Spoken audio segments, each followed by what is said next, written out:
The name Mary is given to several women in the Bible, and there is some dispute that maybe it's the same person.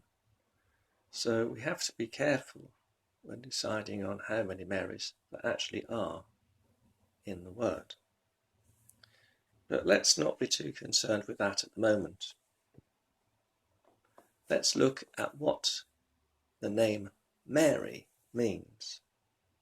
Well, Mary is the English version of the Greek Maria, and that in itself comes from the Hebrew, which is Mariam, and it's believed that that actually has its roots in the Egyptian. And in Egyptian, it's concerned with the meaning of beloved one. But to the Hebrews, it comes from the verb mara, meaning to be rebellious or disobedient. The Aramaic verb, which relates to Mary, that means bitter or strong.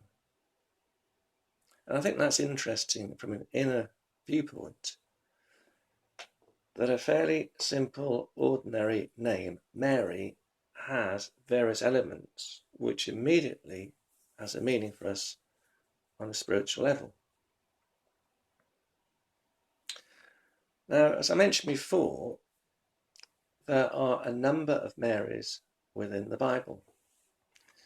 The Greek Orthodox Church, they accept, at least, there are 3. I thought it might be interesting to look at these 3. Now, first of all, we have the Theotokos, Mary, the mother of the Lord. And it's interesting when we start to look at what inner meaning there may be for us. And let's just pick up on that line, first of all, that Mary means bitterness. And you might think, well, when the Lord comes into your life, why would there be bitterness? When the Lord comes into anybody's life, there's a transformation. And very often, the old is reluctant to be dropped. And in that, there is bitterness. Suddenly, you're no longer part of the crowd. You're moving in a different direction. And the way that society operates, there will be a certain amount of bitterness. Now, the second Mary is sister of Martha. You could look in Luke chapter 10. And if you recall, it was this Mary who sat at the feet of Jesus whilst her sister did all the preparations and the chores. And it was a sister who asked Jesus what Mary was doing sitting at his feet when she was doing the household chores.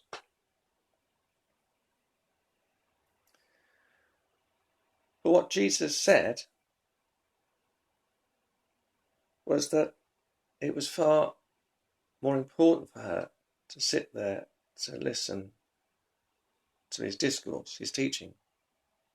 And you might think, well, where's the bitterness in all of this?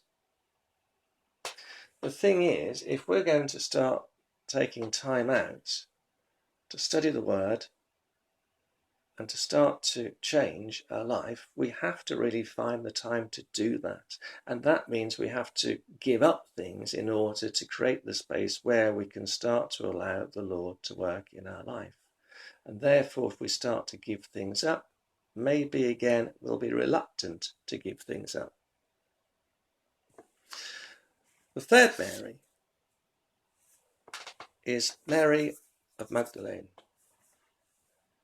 Now, if we keep just to what the Gospels say about her, there's no support whatsoever which might suggests that the popular image of her, that of being a prostitute, is actually true. There's nothing in the Gospels which would support this. And Mary Magdalene, she gets mentioned about 12 times throughout the Word. And it was Jesus who cleared her of the 7 demons. Again, you might think, where's the bitterness?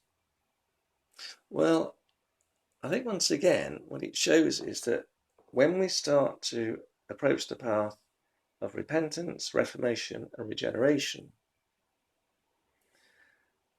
that the bitterness we experience is giving up our love of the world and of the ways of the world. But in a way, we have no choice.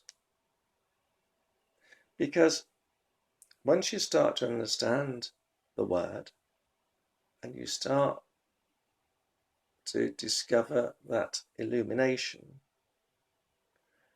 then I think that you've got no option other than to move in the direction towards the Lord. But we're human. We are unregenerated, which means we will have regrets and we will struggle with things to give up. After all, the proprium is very powerful. So I think we could learn a lesson from these 3 Marys in the Word.